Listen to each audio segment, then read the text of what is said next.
Assalamu alaikum. Good morning, students. Hope you all are fine. Yesterday we have read about maps.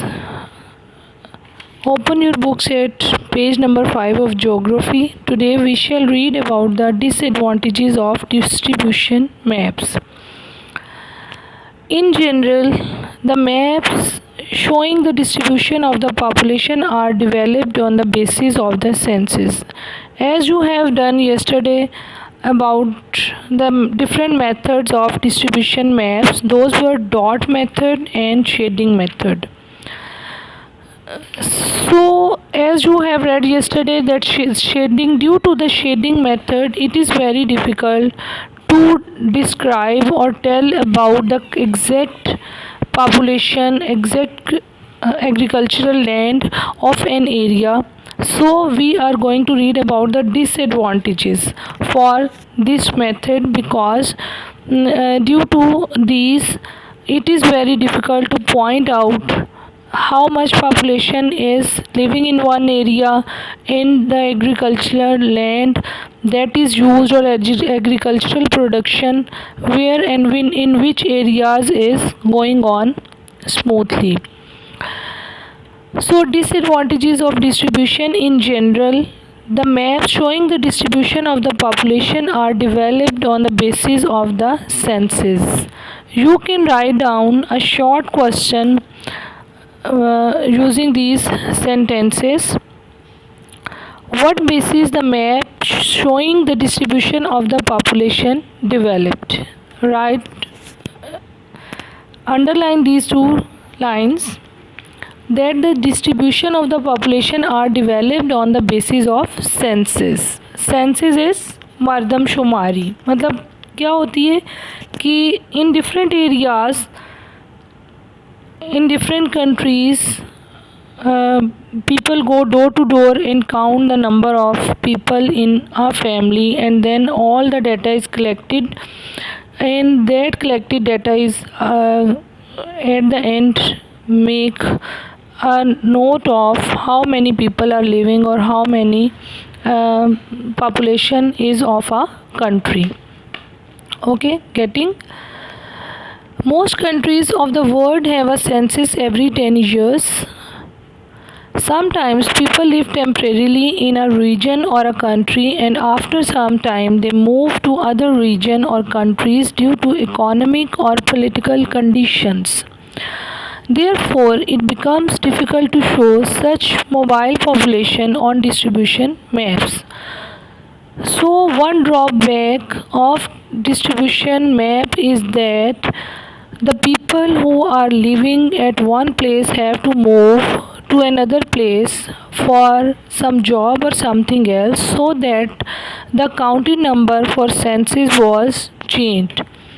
जिस तरह से मुख्तलिफ़ लोग मुख्तलिफ़ एरियाज़ में रह रहे होते हैं, और ये मोस्टली डिफरेंट कंट्रीज़ में इन द वर्ल्ड जो है ये सेंसस आफ्टर 10 इयर्स के बाद होती है.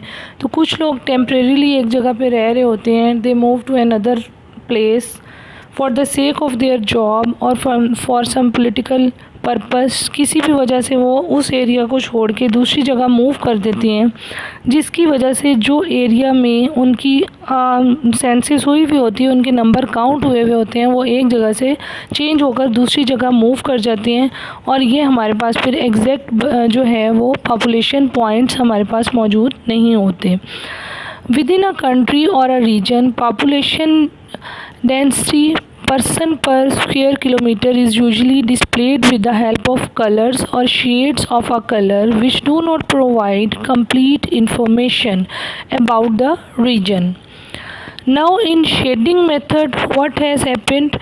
Simply that the number of people is displayed using different colored shades. Okay, मुख्तलिफ़ कलर्स जो होते हैं वो शेड्स यूज़ कर रहे होते हैं किसी भी किस्म की आबादी को दिखाने के लिए एक एरिया की, और पर स्क्वायर किलोमीटर के हिसाब से मुरबा किलोमीटर के कितने लोग इस एरिया में रहते हैं वो उन शेड्स के थ्रू इसको डिस्प्ले कर रहे होते हैं, सो that it will not provide us an exact information about the living or about the people in that particular region, कि उस एरिया में, उस ख़ास एरिया की हमें फिर उस शेड मेथड के थ्रू जो इन्फॉर्मेशन मिल रही होती है वो एग्जैक्ट नहीं होती, क्योंकि शेड मेथड जो है वो प्रॉपरली उसको ओवरकम नहीं कर पा रहा होता। It is difficult to differentiate between areas of dense population through colors of shade in different regions. Dense area means जहाँ पर लोगों की तादाद बहुत ज़्यादा होती है, गुंजान आबाद इलाके होते हैं, उसे कहा जाते हैं। तो क्योंकि बहुत ज़्यादा शेड मेथड में उन एरियाज़ को, डेंस पॉपुलेशन एरिया को शो करना मुश्किल हो जाता है, सो दैट ये मेथड जो है, ये जो डिस्ट्रीब्यूशन मैप्स हैं, इनका ड्रॉबैक होते हैं।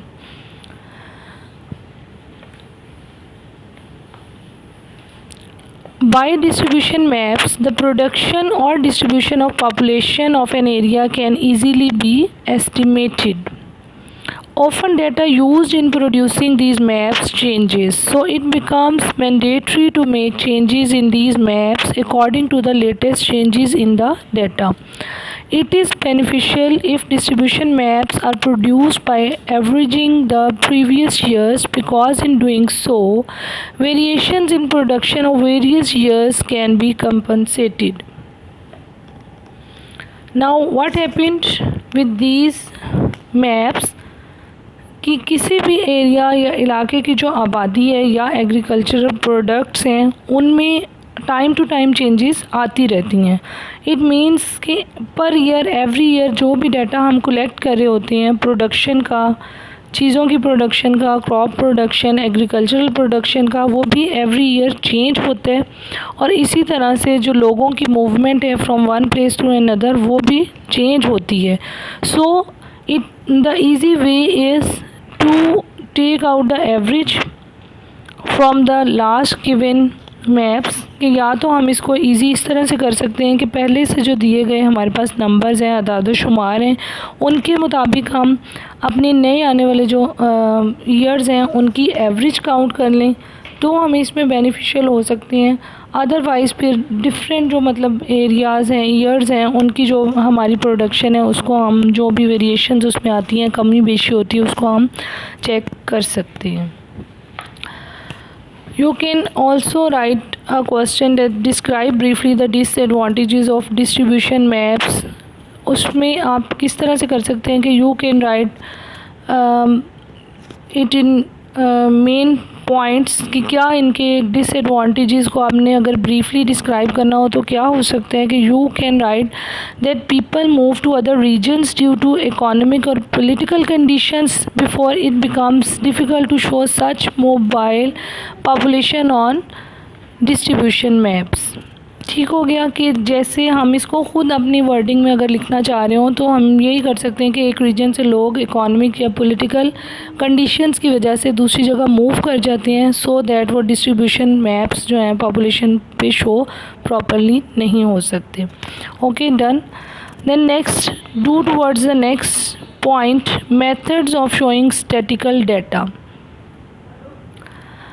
अब स्टैटिकल डाटा क्या होते हैं कि जो आदाद शुमार ज़ाहिर करने के लिए, नंबर्स ज़ाहिर करने के लिए जो हम मेथड यूज़ कर रहे हैं, वो कौन कौन सा मेथड होगा जी। In geography, diagrams are those conceptual sketches through which geographic information and data is transferred to the paper. Geographical maps जब हम बना रहे होते हैं तो उनको हम डायग्राम की सूरत में शो कर रहे होते हैं अपनी इंफॉर्मेशन को, जो एक कागज़ पे हम करते हैं, जैसे कि you have done in maths also that are in the shape of graphs. Those are line graphs, pie graphs and bar graphs. You also have seen these kinds of graphs mostly at the time of watching a cricket match. Most of the time they show the rating of a team, who was playing and who was at bowling end. तो वो भी आपने सब देखे हुए होंगे कि किस तरह से वो इन्हीं ग्राफ्स की हेल्प से सारा का सारा जो है मैचेस की पूरी डिस्ट्रीब्यूशन के किस तरह से हो रही है वो सारा वो डिस्प्ले कर रहे होते हैं, सो that you are aware of these kinds of maps. They are called statical diagrams. जो मैप की शक्ल में शो करना होता है उसे हम स्टैटिकल डायाग्राम्स कहते हैं। And these are of three kinds, the line graph number 1, number 2 bar graph and number 3 pie graph. Now look at the picture given. This is the monthly temperature of Lahore. Means we can see the temperature of a city. एक city का per year temperature show किया गया है with the help of line graph. At one end it is written the names of the months, and then at the other end the temperature of the in those months have given. Minimum temperature and maximum both are given. So what happened in this diagram, statistical data is displayed with the help of a line on the graph, therefore it is called line graph. What is a line graph? You can write the short question for it also कि जो diagram हमें statistical data इस picture में display किया गया है वो किसके थ्रू शो हो रही है, एक लाइन ग्राफ के थ्रू हो रही है. In this graph two variables are discussed, one as a variable quantity and other as a consonant. अब टू वेरिएबल्स हमारे पास यूज़ हो रहे हैं, एक वेरिएबल हमारे पास क्वांटिटी है and the other one is constant. To construct a line graph, two lines are drawn that bisect normally at each other at 90 degree. अब इस पिक्चर में टू लाइंस आपको नज़र आ रही हैं जो 90 डिग्री के लेवल पे बाइसेक्ट कर रही हैं. Constant variable for example days, months, years, kilometres and kilograms etcetera is displayed on horizontal axis, जिसे हम एक्स एक्सिस भी कहते हैं. हॉरिजॉन्टल एक्सिस पे हम days, months, year, kilometres and kilograms show करते हैं. You can C from this picture that where these months have given, it is called x axis or horizontal axis. Next, where measurable variable, for example rainfall, temperature, air pressure and production etc. is placed on vertical axis.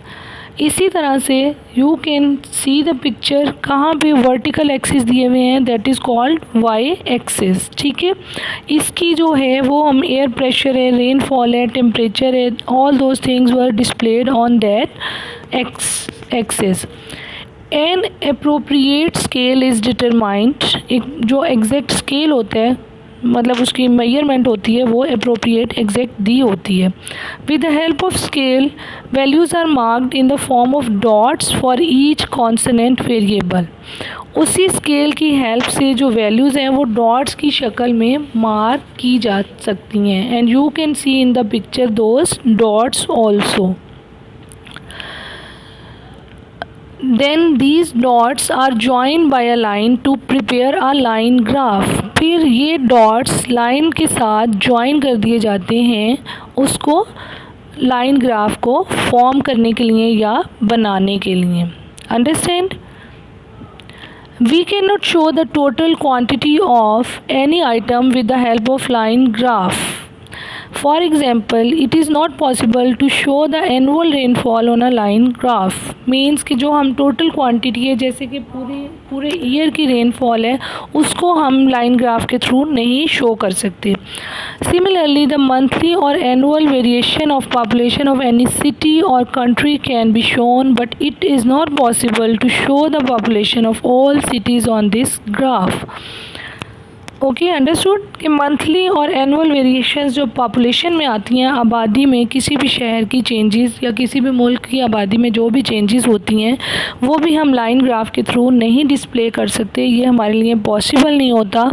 इसी तरह से किसी भी जगह की जो population होगी उसको हम नुक्तों की शक्ल में या इन डॉट्स की शक्ल में प्रॉपरली शो नहीं कर सकते. Now we shall read about the merits of line graph कि इन लाइन ग्राफ का ड्रॉ करने का क्या फ़ायदा होता है.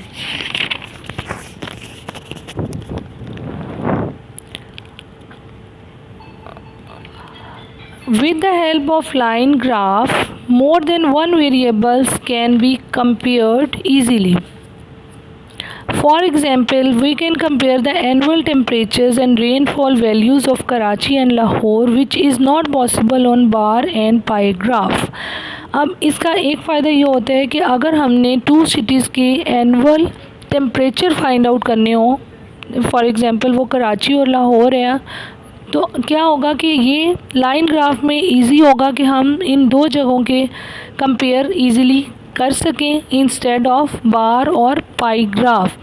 As you can see in the previous picture that maximum and minimum temperature of Lahore is given. So उसमें क्या हुआ कि मिनिमम और मैक्सिमम 2 तरह का टेम्परेचर जो है वो लाइन ग्राफ के थ्रू दिया गया था. अब पाई या बार ग्राफ में वो इतना ज़्यादा पॉसिबल नहीं हो सकता जितना कि वो लाइन ग्राफ में डिस्प्ले करना ईजी है. Line graph is the best way to show decrease or increase in annual, monthly and daily production of various items. Besides this, line graph is also used to show weather conditions, population, production, animal distribution, exports and imports of a country or region. इसी तरह से जो line graph होते हैं उसमें हम किसी भी एनुअल या मंथली या डेली जो भी प्रोडक्शंस हो रही होती हैं आइटम्स की, चीज़ों की जो भी पैदावार है, उसको हम बहुत इजीली और अच्छे तरीके से डिस्प्ले कर सकते हैं, शो कर सकते हैं. ठीक है, क्योंकि ये जो ग्राफ होता है लाइन ग्राफ, ये वेदर कंडीशंस मतलब मौसमी हालात हैं, आबादी है, उसमें उतार चढ़ाव आता है, चीज़ों की पैदावार है, एनिमल डिस्ट्रीब्यूशन, जो भी हमारे किसी भी कंट्री की, किसी भी एरिया की इंपोर्ट एक्सपोर्ट हैं, उनको हम इजीली लाइन ग्राफ के थ्रू शो कर सकते हैं. On line graph we can easily understand the fluctuation as well as the production of items. इसी तरह से हम चीज़ों का चेंज होना, ऊपर नीचे किसी भी तरह से उतार चढ़ाव जो भी आता है, फ्लक्चुएट होती हैं, उनको भी शो कर सकते हैं. नाउ इसके कुछ डीमेरिट्स भी होते हैं, नुकसानात भी होते हैं. वो क्या है? We can show average quantities, annual rainfall और temperature etcetera on line graph, but we can not show percentage on it. कि लाइन ग्राफ पे हम क्वांटिटीज़ तो शो कर सकते हैं, चीज़ों की मिकदार, लेकिन हम उसकी परसेंटेज जो है वो नहीं कर सकते. We can not show the total quantity of anything with the help of line graph. For example, it is not possible to represent the annual rainfall with the graph.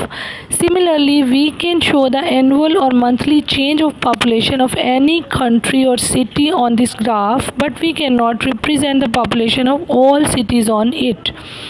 Okay, understood. कि इसका demerit दूसरा ये भी हो जाता है कि इसकी मदद से हम प्रॉपरली जो भी क्वांटिटीज़ हैं उनको नहीं शो कर सकते. जैसे कि अगर कोई एनुअल रेनफॉल हमें चाहिए, उसको हमने शो करना है, वो नहीं प्रॉपरली रिप्रेजेंट हो सकती. इसी तरह डिफरेंट कंट्रीज़ में या मुख्तलिफ सिटीज़ हैं, कई शहर हैं, कई शहरों की जो आबादी है, सबको एक साथ हम नहीं शो कर सकते. हम ज़्यादा से ज़्यादा 2 को उस पर लाइन ग्राफ पे शो कर लेंगे, लेकिन 2, 4 जिस तरह भी होगा, लेकिन उससे ज़्यादा जो हमारे पास हैं उसको हम प्रॉपर तरीके से नहीं शो कर सकते. Okay, today's lecture is complete. What you have to do, I shall attach some of short questions from your previous work that you have done from the start, from maps to this demerits of line graph.